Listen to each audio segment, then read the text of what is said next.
Hello everyone, welcome to ZChem chemistry classes. तो भाई आज के लेक्चर में हम पढ़ने वाले हैं बॉन्ड एनर्जी और उसको अफेक्ट करने वाले सारे के सारे फैक्टर्स। चले भाई स्टार्ट करते हैं। उससे पहले हम आपको बता दें, हम इस वक्त जो कर रहे हैं बीएससी फर्स्ट सेम की यूनिट नंबर 4 कर रहे हैं और उसका ये लेक्चर नंबर 7 है, क्योंकि इससे पहले जो हमारे 6 लेक्चर हुए हैं उसमें हमने सभी हाइब्रिडेशन पढ़े हैं, हाइब्रिडेशन निकालने की ट्रिक्स पढ़ी है। साथ ही साथ हमने स्टार्ट किया था भाई क्या, बॉन्ड पैरामीटर्स। और बॉन्ड पैरामीटर में हमने बॉन्ड लेंथ कर ली, बॉन्ड एंगल कर लिया और अब हमारी बारी है किसकी, बॉन्ड एनर्जी की। चलिए फिर क्यों टाइम वेस्ट करना भाई, बहुत बड़ा लेक्चर नहीं होगा, बहुत छोटा सा लेक्चर है। हमें जानना है bond energy. Sir bond energy समझने से पहले मैं आपको एक चीज बता दूं, हमारे पास दो टर्म होते हैं भाई, हमारे पास ना दो टर्म होते हैं। कौन कौन से होते हैं वो दो टर्म भाई? एक होता है मेरे पास bond dissociation energy, bond dissociation energy, और एक टर्म होता है हमारे पास बॉन्ड एनर्जी। एक टर्म हमारे पास होता है बॉन्ड एनर्जी। बहुत सारे स्टूडेंट का ये कंफ्यूजन होता है कि सर बॉन्ड एनर्जी और बॉन्ड डिसोसिएशन एनर्जी क्या सेम होता है या अलग अलग होता है? तो ये इनमें अंतर क्या होता है वो मैं आपको बता देता हूं क्या होता है। तो सबसे पहले हम बात कर लेते हैं भाई बॉन्ड डिसोसिएशन एनर्जी एक्चुअल में क्या होता है। मान लीजिए मेरे पास कोई भी मॉलिक्यूल है, कोई भी मेरे पास मॉलिक्यूल है, मान लीजिए ये मेरे पास एक एटम हो गया ए, दूसरा एटम हो गया ए, इन दोनों के बीच में बना हुआ है कोई ना कोई बॉन्ड। जरूरी नहीं दोनों एटम एक जैसे हो, अलग अलग टाइप के भी हो सकते हैं, हमें उससे कोई फर्क नहीं पड़ रहा। हमने ये कहा है कि एक बॉन्ड से कोई दो एटम लगे हुए हैं, ठीक है सर, लगे हुए हैं। अब अगर मान लीजिए ये वाला बॉन्ड मेरे को ब्रेक करना है, मुझे क्या करना है, तोड़ना है। अगर मुझे इस बॉन्ड को ब्रेक करना है तो मुझे यहां पर कोई ना कोई तो एनर्जी देनी पड़ेगी ना, कोई ना कोई तो एनर्जी देनी पड़ेगी ना। इसी एनर्जी को हम बोलते हैं bond dissociation energy. Bond dissociation energy कहा जाता है। मैं डिसोसिएशन का मतलब ही तोड़ना है। किसी भी बॉन्ड को तोड़ने के लिए मुझे जितनी एनर्जी की जरूरत है that is known as bond dissociation energy. The energy required to break the bond is known as bond dissociation energy. Bond dissociation energy हमको आ गया है सर समझ। अगर बॉन्ड डिसोसिएशन एनर्जी आ गया है समझ तो हम बात कर लेते हैं बॉन्ड एनर्जी की। एक्चुअल में भाई ये होता है बॉन्ड डिसोसिएशन एनर्जी और बॉन्ड एनर्जी में अंतर इतना होता है कि बॉन्ड डिसोसिएशन एनर्जी का एक एवरेज वैल्यू को हम क्या कहते हैं, बॉन्ड एनर्जी कहते हैं। एक एवरेज वैल्यू को हम क्या कहेंगे, बॉन्ड एनर्जी। पहले काम करो सर, डेफिनेशन लिखो, उसके बाद डेफिनेशन लिखने के बाद हम इसको बहुत अच्छे से प्यार से आराम से समझेंगे क्या होती है सर बॉन्ड एनर्जी। हम कहेंगे the average energy, the average energy, the average energy required to break all the bonds present in 1 mole of molecule। भाई कहने का मतलब क्या, दो एग्जांपल के साथ समझेंगे। हमारे पास में कोई भी मॉलिक्यूल है, उसका ले लीजिए 1 मोल, ठीक है। अब 1 मोल लेने के बाद उसमें जितने भी बॉन्ड हैं उन सबको तोड़ो, उसके बाद उनकी एनर्जी निकालो, उन सबका निकाल लो एवरेज। सर उसी को बोलते हैं क्या, बॉन्ड एनर्जी। कहने का मतलब क्या, कहने का मतलब ये भी है, मान लीजिए मेरे पास दो टाइप के मॉलिक्यूल मैं ले रहा हूं, मैं दो एग्जांपल ले रहा हूं भाई। यहां पर इस साइड में एक अलग मॉलिक्यूल लूंगा और इस साइड में अलग मॉलिक्यूल लूंगा। यहां पर मान लीजिए मैंने ले लिया H2 मॉलिक्यूल। क्या लिया भाई, H2 मॉलिक्यूल। और ये H2 मॉलिक्यूल में मैं देखता हूं H सिंगल बॉन्ड H होता है, यही तो होता है भाई, बिल्कुल होता है। सर अगर इसका मैंने कितना लिया है, अगर इसका मैंने ले रखा है 1 मोल, कितना ले रखा है भाई, 1 मोल, तो सर मेरे को पता है अगर मैं इसके बॉन्ड को तोड़ूं, 1 मोल H2 के बॉन्ड को तोड़ूंगा तो जो भी मेरी एनर्जी दी जाएगी उसे हम क्या बोलेंगे, बॉन्ड डिसोसिएशन एनर्जी। उसको हम क्या बोलेंगे, बॉन्ड डिसोसिएशन एनर्जी। तो यहां पर अगर हम बात करें बॉन्ड एनर्जी की, कि बॉन्ड एनर्जी क्या होगा भाई, जो इसकी बॉन्ड डिसोसिएशन एनर्जी होती है वही इसकी क्या हो जाएगी, बॉन्ड एनर्जी हो जाएगी। In case of diatomic molecule, यानी कि ऐसे मॉलिक्यूल जिसमें केवल 2 एटम होते हैं। लेकिन अगर मैं बात करूं भाई पॉली एटॉमिक मॉलिक्यूल्स की, हम बात कर लेते हैं भाई पॉली एटॉमिक मॉलिक्यूल्स की। पॉली एटॉमिक मॉलिक्यूल्स मतलब जिसमें सर एटम एक से ज्यादा हो, सॉरी दो से ज्यादा हो। डायटोमिक का मतलब जिसमें दो एटम है, जैसे हमने H2 का ले लिया। अब जिसमें एटम से दो से ज्यादा है उस टाइप के मॉलिक्यूल्स के लिए क्या करेंगे, हमने यहां पर जैसे H2 लिया था 1 मोल लिया था, यहां पर हम CH4 का भी क्या लेने वाले हैं भाई 1 मोल लेने वाले, 1 मोल लेने वाले। अब कंडीशन देख लेना, मेरे पास एक कार्बन से हाइड्रोजन कितने जुड़े हैं भाई 4 हाइड्रोजन जुड़े हैं। क्या सर चारों जो हाइड्रोजन जुड़े हैं उनके अगर मैं चारों के बॉन्ड को तोड़ूंगा क्या मेरे को सेम एनर्जी देनी पड़ेगी या नहीं देनी पड़ेगी? चलिए समझते हैं बहुत ही आराम से, बड़े ही प्यार से समझेंगे। हमारे पास है CH4, ठीक है सर, मैंने पहले बॉन्ड को ब्रेक किया, डिसोसिएट किया, मेरे हाइड्रोजन अलग निकल जाएगा, बचेगा क्या मेरे पास CH3। सर इस बॉन्ड को ब्रेक करने के लिए मुझे कोई ना कोई तो डिसोसिएशन एनर्जी देनी पड़ेगी, कोई ना कोई तो एनर्जी देनी पड़ेगी, बिल्कुल देनी पड़ेगी। उस एनर्जी को मैं मान लेता हूं D1, ठीक है कोई बात नहीं। सर मेरे पास अब बचा है क्या CH3। अभी मेरे को एक और दूसरा बॉन्ड ब्रेक करना है, बच जाएगा CH2। क्या मेरे को सर पहले जितनी एनर्जी देनी पड़ेगी? हम कहेंगे बिल्कुल नहीं भाई, पहले कार्बन से 4 हाइड्रोजन जुड़े थे, अब कार्बन से 3 हाइड्रोजन जुड़े, तो अट्रैक्शन फोर्स तो बदल जाएगा ना, और अट्रैक्शन फोर्स बदलेगा, उसकी स्ट्रेंथ बदलेगी तो बॉन्ड एनर्जी चेंज हो जाएगी। मान लेते हैं दूसरे वाले हाइड्रोजन को निकालने के लिए मुझे डिसोसिएशन एनर्जी की जरूरत है 2D2। ओके सर अभी मेरे पास कार्बन के पास 2 हाइड्रोजन है, अभी मेरे को एक और बॉन्ड ब्रेक करना है, एक और डिसोसिएट करना है, बचेगा CH। सर इसकी डिसोसिएशन एनर्जी हो जाएगी D3। मान लीजिए चौथे वाले को मेरे को निकालना है, क्या बन जाएगा C+H, और यहां पर हो जाएगी मेरी D4। क्या किया है भाई मैंने, किया है हमारे पास CH4 के कितने मोल है भाई 1 मोल है, और 1 मोल है, इसके पास कितने का हाइड्रोजन जुड़े हैं 4 हाइड्रोजन जुड़े हैं। चारों हाइड्रोजन को ब्रेक करने के लिए मुझे अलग अलग डिसोसिएशन एनर्जी की जरूरत है। लेकिन अगर मेरे को निकालना हो यहां से बॉन्ड एनर्जी, क्या निकालना भाई बॉन्ड एनर्जी, तो मुझे क्या करना पड़ेगा सर, जितनी भी डिसोसिएशन एनर्जी है ना अपने पास सबको जोड़ दीजिए। ये मेरे पास D1 plus D2 plus D3 plus D4 सबको ऐड कर दिया, डिवाइड बाई उसका मीन निकालना है भाई कितनी डिसोसिएशन एनर्जी है 1 2 3 4 है सर, 4 से डिवाइड कर दीजिए, 4 से क्या कर दीजिए डिवाइड कर दीजिए। इसकी एवरेज वैल्यू मतलब इसकी मीन वैल्यू निकल कर आ जाएगी, और वही होती है हमारी बॉन्ड एनर्जी। अब मैं दोनों में डिफरेंस बता रहा हूं भाई, सुन लीजिए। यहां पर अगर मैं बात करूं डाई एटॉमिक मॉलिक्यूल्स की, ऐसे मॉलिक्यूल जिनमें केवल 2 एटम है, तो उसमें हमारा क्या होता है बॉन्ड को ब्रेक करने के लिए जितनी एनर्जी की जरूरत है उसे हम बोलेंगे बॉन्ड डिसोसिएशन एनर्जी, और 1 मोल की जितनी बॉन्ड डिसोसिएशन एनर्जी होगी वही हमारी क्या हो जाएगी बॉन्ड एनर्जी हो जाएगी। लेकिन जब हमारे पॉली एटॉमिक मॉलिक्यूल्स आते हैं तो उसके केस में एक से ज्यादा बॉन्ड होंगे और हर बॉन्ड की डिसोसिएशन एनर्जी अलग होगी, तो उन सबको जोड़कर उनका मीन निकालोगे तो प्रत्येक बॉन्ड की बॉन्ड एनर्जी आपको निकलकर आ जाएगी। आई होप इतनी बात आपको क्लियर हो गई होगी, और यही हमने यहां पर डेफिनेशन में लिखने की कोशिश की है। क्या लिखा है भाई, the average energy required to break all the bonds. भाई एक ऐसी एवरेज एनर्जी जो हमारी क्या करती है सारे बॉन्ड्स को ब्रेक करने के लिए जरूरत है, रिक्वायर्ड है, किसमें एक मोल मॉलिक्यूल्स के अंदर, उसे हम बोलते हैं bond energy. I hope bond energy का फंडा समझ में आ गया होगा, इसमें कोई भी प्रॉब्लम नहीं होनी चाहिए।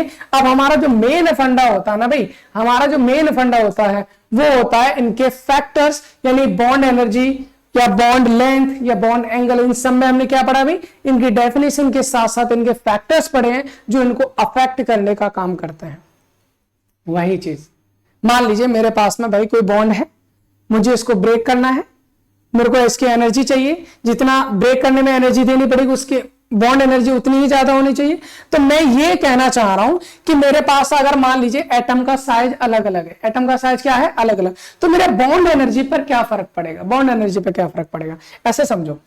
Suppose I have an bond, carbon carbon के बीच बॉन्ड ले लिया, ठीक है, दूसरा मैंने सिलिकॉन सिलिकॉन के बीच बॉन्ड ले लिया, ठीक है, तीसरा मैंने क्या ले लिया भाई जर्मेनियम जर्मेनियम के बीच बॉन्ड ले लिया, ठीक।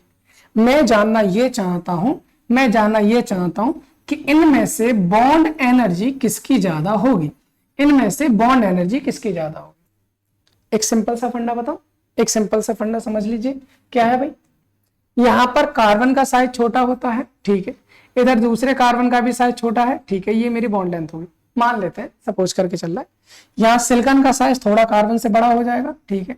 यहाँ भी सिलिकॉन का साइज थोड़ा कार्बन के बड़ा हो जाएगा, ये इसकी बॉन्ड लेंथ होगी, ठीक है। जर्मेनियम की बात करें, इसका साइज और बड़ा हो जाएगा, इसका साइज और बड़ा हो जाएगा, ये इनकी बॉन्ड लेंथ।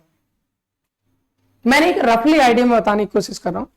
सर इसका साइज कैसे बड़ा है, हमें पता है ना, कार्बन सिलिकॉन है भाई, हमने ऑर्डर पढ़ा है, कार्बन सिलिकॉन जर्मेनियम है, टिन लेड, तो ये सब क्या होते हैं, एक ही ग्रुप में तो आते हैं। और हम जानते हैं ग्रुप में कभी भी ऊपर से नीचे जाएंगे तो साइज हमारा बढ़ेगा। भाई साइज हमारा क्या होता है, बढ़ता है। ये पिछले यूनिट में हमने पढ़ लिया था, यूनिट नंबर 3 में सारी चीजें। तो ऊपर से नीचे जाने पर साइज बढ़ेगा। तो भाई कार्बन का साइज छोटा, सिलिकॉन का और बड़ा, जर्मेनियम का और बड़ा, टिन का और बड़ा हो जाएगा, पीपी का सबसे बड़ा हो जाएगा। इस तरह से हमारी बात चलती है। तो हमने तो ये जान लिया भाई, अगर साइज बढ़ता है, अगर हमारे पास साइज बढ़ता है तो बॉन्ड एनर्जी पे क्या फर्क पड़ेगा। एक चीज सोचो भाई, अगर मैं कार्बन कार्बन के बीच का बॉन्ड तोड़ूंगा, ये बॉन्ड छोटा है, ये बॉन्ड थोड़ा बड़ा हो गया, ये इसकी बॉन्ड लेंथ और ज्यादा बढ़ गई। आप ऐसे सोच के चलो, जैसे मान लीजिए मैंने लकड़ी ली, सेम लकड़ी है, उसका एक छोटा टुकड़ा ले लिया और एक बड़ी लकड़ी ले ली।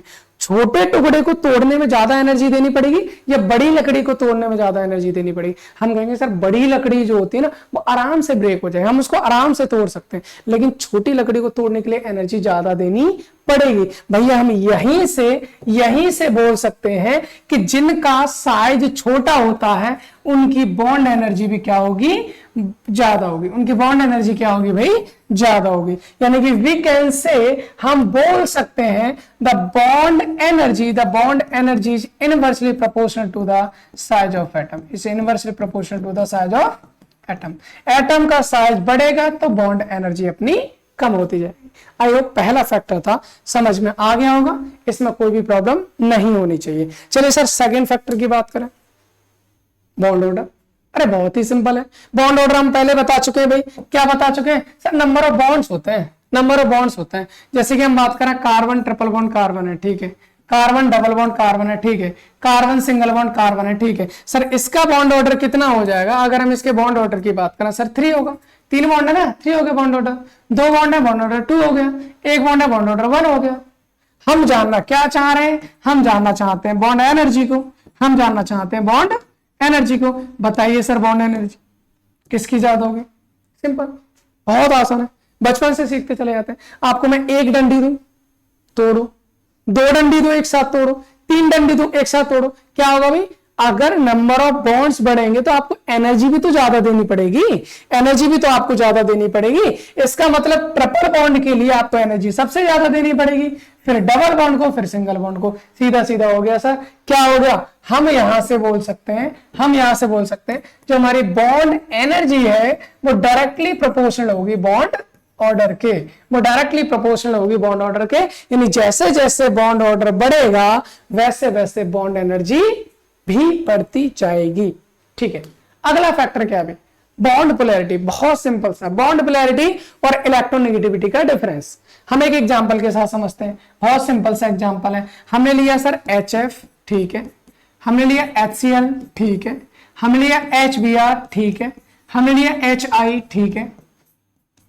सीधी सीधी बात समझ में आ रही होगी। हम इधर से इधर की बात करें, भाई हमारे पास में हाइड्रोजन से कौन जुड़ा है, HCl, Br, I यही जुड़ा है, और ऊपर से नीचे जाते हैं तो इलेक्ट्रॉन नेगेटिविटी क्या होती है, कम होती चली जाती है, यानी डिक्रीज होती चली जाती है। सबसे ज्यादा इलेक्ट्रॉन नेगेटिविटी किसकी होगी भैया, सबसे ज्यादा होती है फ्लोरीन की, उसके बाद क्लोरीन की, फिर ब्रोमीन की, फिर आयोडीन की। हाइड्रोजन की तो सबसे लास्ट है, हाइड्रोजन की तो बहुत कम होती है इनसे। अगर इनके सबके इलेक्ट्रॉन नेगेटिविटी का डिफरेंस पता है तो सबसे ज्यादा फ्लोरीन, फिर क्लोरीन, फिर ब्रोमीन, फिर आयोडीन, फिर बहुत बाद में आता है हमारा कौन, हाइड्रोजन। ये इलेक्ट्रॉन नेगेटिविटी के ऑर्डर में मैंने आपको बताया था। सबसे ज्यादा डिफरेंस किसमें होगा भाई, सबसे ज्यादा डिफरेंस होता है फ्लोरीन और हाइड्रोजन के बीच में। भाई एक चीज सोचो यहां से, क्या सोचना है सर, देखो हाइड्रोजन और फ्लोरीन की इलेक्ट्रॉन नेगेटिविटी डिफरेंस होने से होता क्या है, फ्लोरीन की इलेक्ट्रॉन नेगेटिविटी ज्यादा तो बॉन्डेड इलेक्ट्रॉन को अपनी ओर खींचेगा, बिल्कुल खींचेगा, तो फ्लोरीन पे क्या आ जाएगा, नेगेटिव। हाइड्रोजन पे क्या आ जाएगा, पॉजिटिव। भाई सब में नेगेटिव पॉजिटिव आएगा, इसमें भी पॉजिटिव नेगेटिव, यहां पॉजिटिव नेगेटिव, यहां पर भी पॉजिटिव नेगेटिव। लेकिन कहां ज्यादा होगा पॉजिटिव नेगेटिव, हम कहेंगे सर फ्लोरीन की खींचने की पावर तो बहुत ज्यादा है, और जब बहुत ज्यादा है तो इस पर ज्यादा नेगेटिव भी आएगा, और ज्यादा नेगेटिव पॉजिटिव आएगा तो इनके बीच अट्रैक्शन फोर्स भी क्या होगा, बढ़ जाएगा। और जब अट्रैक्शन फोर्स बढ़ जाएगा तो उनको तोड़ने के लिए हमको ज्यादा एनर्जी देनी पड़ेगी। Means we can say the bond energy सबसे ज्यादा किसकी होगी, HF, HCl, HBr, then HI। तो ये हो गया हमारा क्या, बॉन्ड एनर्जी का एक ऑर्डर।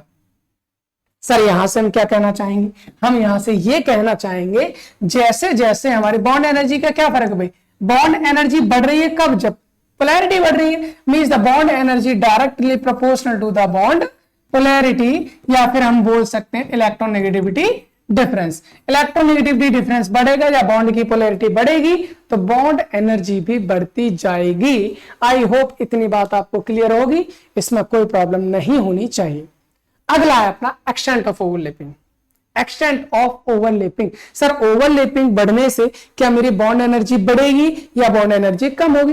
बहुत सिंपल सी कहानी है, बहुत सिंपल सी कहानी। ओवरलैपिंग तो जानते हो ना, ओवरलैपिंग तो जानते हो, आपने नाम सुना होगा भाई, मेरे पास सिग्मा बॉन्ड होता है, ठीक है, पाई बॉन्ड होता है, ठीक है, मैं पूछता हूं दोनों में से स्ट्रॉन्ग बॉन्ड कौन सा है, स्ट्रॉन्ग बॉन्ड कौन सा है? आप बहुत प्यार से बता देते हो, आप बहुत प्यार से बता देते हो सर सिग्मा बॉन्ड ज्यादा क्या होता है, स्ट्रॉन्ग होता है, सिग्मा बॉन्ड ज्यादा स्ट्रॉन्ग होता है। लेकिन क्या आपको पता है भाई सिग्मा बॉन्ड कब बनता है, पाई बॉन्ड कब बनता है? हमको पता है सर सिग्मा बॉन्ड कब बनता है, सिग्मा बॉन्ड तब बनता है जब इसमें हेड ऑन ओवरलैपिंग होती है, हेड ऑन ओवरलैपिंग होती है। जब हेड ऑन ओवरलैपिंग होती है तो सिग्मा बॉन्ड बनता है, और जब हमारी साइड वाइज ओवरलैपिंग होती है या लेटरल ओवरलैपिंग होती है तब हमारा बनता है पाई बॉन्ड। आई होप इतनी बात आपको क्लियर होगी, आई होप इतनी बात आपको क्लियर होगी। इससे क्या कहना चाह रहे हो सर? इससे हम ये कहना चाह रहे हैं, इससे हम ये कहना चाह रहे हैं कि अगर हम बात करें जैसे मान लीजिए किसके, सिग्मा बॉन्ड की, ये मेरी पी ऑर्बिटल है, ठीक है, दूसरी ये वाली पी ऑर्बिटल है, यहां पर ये जो ओवरलैपिंग हो रही है that is head on overlapping. ये मेरी पी ऑर्बिटल, ये मेरी पी ऑर्बिटल, ये जो ओवरलैपिंग हो रही है दैट इज, ये तो सिग्मा बॉन्ड बनेगा, यहां से कौन सा बनेगा, पाई बॉन्ड। एक चीज सोचो भाई, एक चीज सोचो भाई, क्या सोचना, ये मेरी पी ऑर्बिटल, ये मेरी पी ऑर्बिटल, इनमें आ रही है, ये हो रही है इसकी हेड ऑन ओवरलैपिंग। भाई इसको तोड़ना ज्यादा मुश्किल है या इसको छुटाना ज्यादा मुश्किल है? इसको अगर मैं ऐसे अपने हाथ रखूं आप आराम से इनको छुटा सकते हो, लेकिन इनको छुड़ाना थोड़ा क्या रहेगा, मुश्किल। मींस वी कैन से जितनी अच्छी ओवरलैपिंग होगी बॉन्ड उतना ही स्ट्रांग होगा, उसकी बॉन्ड एनर्जी उतनी ही ज्यादा होगी। हम यहां से एक चीज बोल सकते हैं, एक चीज बोल सकते हैं, क्या बोलेंगे भाई, अगर मेरे पास सिग्मा बॉन्ड है, अगर मेरे पास पाई बॉन्ड है तो दोनों में से बॉन्ड एनर्जी किसकी ज्यादा होगी, किसकी ज्यादा होगी? हम कहेंगे सिग्मा बॉन्ड की ज्यादा होगी।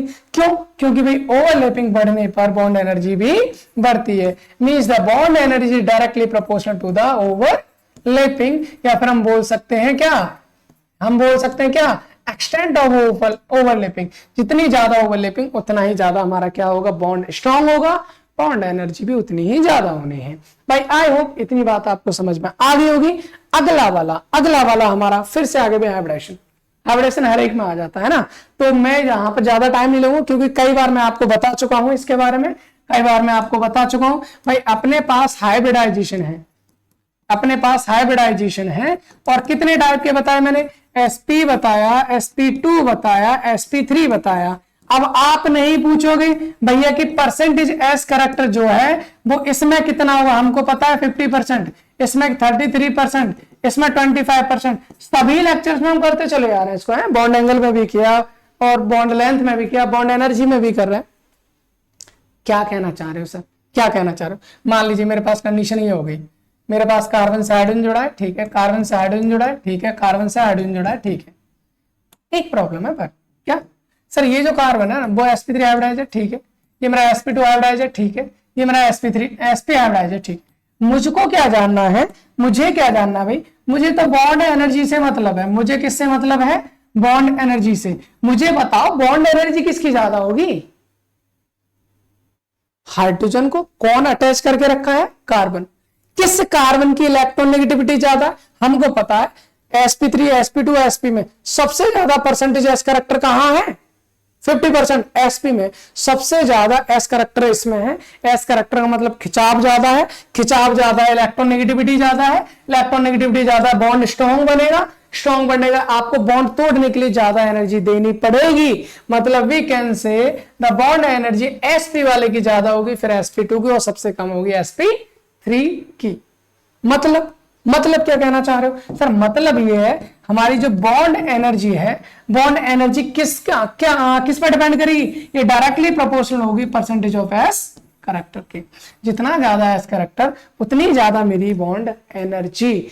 इतनी बात आपको क्लियर होगी। यहां पर हमारे सारे के सारे फैक्टर्स खत्म हो जाते हैं, इसमें कोई भी फैक्टर नहीं बचता। लेकिन हाँ भाई, एक क्वेश्चन हमारे पास बचता है, और इस क्वेश्चन में हमेशा गलती करने के चांसेस हमारे बढ़ जाते हैं। हम बहुत सारी गलती करते हैं। हमारे पास क्वेश्चन ये होता है, सर मेरे पास है F2Cl2 Br2 I2, इनकी बॉन्ड एनर्जी बता दीजिए। बॉन्ड एनर्जी क्या होगी? हम क्या करेंगे सर? लिख लो उसको, लिख लो। अपने पास है F2, अपने पास है Cl2, अपने पास है Br2, अपने पास है I2। ठीक है, हमको क्या बताना सर? हमको बताना है बॉन्ड एनर्जी, हमको बताना है बॉन्ड एनर्जी। ठीक है, बॉन्ड एनर्जी बतानी है। एक बात बताओ, बहुत सिंपल सा है। कैसे? हम कहेंगे सर जैसे जैसे साइज बढ़ता है वैसे वैसे बॉन्ड एनर्जी कम होती चली जाती है। ये हमने सीखा था, बिल्कुल सीखा था। तो इसका मतलब सर साइज इसका बड़ा है, इसकी बॉन्ड एनर्जी कम होगी, इसका साइज छोटा है, बॉन्ड एनर्जी ज्यादा होगी। सबसे बड़ा साइज, सबसे ज्यादा एनर्जी होनी चाहिए F2 की, उसके बाद Cl2 की, फिर होनी चाहिए Br2 की, और सबसे लास्ट किसकी होनी चाहिए? हमारी I2 की। ये होना चाहिए, बिल्कुल होना चाहिए। ये होना चाहिए, बिल्कुल होना चाहिए। लेकिन ऐसा होता नहीं, ऐसा होता नहीं है। फिर हम कहेंगे सर ऐसा क्यों नहीं होता? इसका सही क्रम कौन सा है, हमें जरा वो बता दीजिए। अगर हम इनका सही ऑर्डर बताएं तो भाई सबसे ज्यादा होती है Cl2 की, फिर F2, फिर Br2, फिर I2। ये क्या हुआ? बॉन्ड एनर्जी F2 की ज्यादा होनी चाहिए थी Cl2 से। भाई लड़ाई इन दोनों में नहीं है, झगड़ा किन दोनों में? F2 और Cl2 में। हम ये कहना चाह रहे हैं, भाई क्या कहना चाह रहे हैं कि Cl2 की बॉन्ड एनर्जी तो F2 से कम होनी चाहिए, बट Cl2 की ज्यादा क्यों होगी, F2 की कम क्यों होगी? ये है F2 की लापरवाही, सर क्यों? देखिए, हम बात करें F2 की, हम बात करें इधर Cl2 की। F सिंगल बॉन्ड F, ठीक है, यहां Cl सिंगल बॉन्ड Cl, ठीक है। फ्लोरीन के पास, भाई फ्लोरीन हो, क्लोरीन हो, ब्रोमीन हो, कोई भी हो, हर एक के पास में लास्ट शेल में 7 इलेक्ट्रॉन होते हैं। भाई बैलेंस इलेक्ट्रॉन कितने होते हैं? 7। एक बॉन्ड बना लेता है, बाकी 6 इलेक्ट्रॉन बचते हैं। 3 लोन पेयर बचेंगे, इसके पास भी 3 लोन पेयर बचेंगे। सर ऐसा इनके साथ थोड़ी, इनके साथ भी तो होगा, बिल्कुल होगा भाई, यहां पर भी होगा, यहां पर भी होगा। अब होता यह है, फ्लोरीन का साइज होता है भाई बहुत छोटा। फ्लोरीन का साइज क्या होता है? बहुत छोटा। लेकिन क्लोरीन का साइज उसके कंपैरेटिवली क्या होता है? बड़ा होता है। क्लोरीन का साइज उससे कंपैरेटिवली बड़ा होता है। ये छोटा साइज होने की वजह से इसके लोन पेयर और इसके लोन पेयर में क्या होता है? रिपल्सन। भाई यहां पर क्या होगा? हमारा यहां पर रिपल्सन थोड़ा क्या हो जाता है? बढ़ जाता है। भाई सोचो, मैंने पकड़ रखा बॉन्ड से, ठीक है, अब इनके इलेक्ट्रॉन इनमें रिपल्सन करेंगे, ये इलेक्ट्रॉन इसमें रिपल्सन करेंगे तो दूर दूर जाएंगे, और जैसे दूर जाएंगे तो आराम से ये बॉन्ड लेंथ हमारी क्या हो जाएगी? वीक हो जाएगी। मतलब बॉन्ड हमारा वीक हो जाएगा, बॉन्ड आराम से टूट जाएगा। इसलिए भाई इसमें रिपल्सन होने की वजह से Cl2 की बॉन्ड एनर्जी ज्यादा हो जाती है और F2 की हो जाती है कम। आई होप इतनी बात क्लियर होगी। हमारा लेक्चर यहां पर हो जाता है फिनिश। और इस लेक्चर के बाद, हाँ भाई ये भी जान लो, इस लेक्चर के बाद हम क्या पढ़ने वाले हैं? भाई आपको पता है क्या पढ़ने वाले हैं? पढ़ क्या रहे हैं भाई? बीएससी फर्स्ट सेम पढ़ रहे हैं ना, यूनिट 4। उसका ये हमारा लेक्चर नंबर कौन सा था? 7 था। मतलब हमने हाइब्रिडेशन कंप्लीट कर लिया है। बॉन्ड पैरामीटर्स में हमारे पास 3 चीजें थी, bond energy, bond angle, bond length, है ना, तीनों कर लिया हमने कवर। अब हमारा अगला टॉपिक जो है वो है localized and delocalized chemical bond, जिसको हम मिलने वाले हैं अगले लेक्चर में। तो देखते रहिए, दिखाते रहिए सभी को, जो भी हमारे बीएससी फर्स्ट सेम की प्रिपरेशन कर रहे हैं उन सब के लिए। चलिए मिलते हैं अगले लेक्चर में localized and delocalized chemical bonds के साथ। Thanks for watching.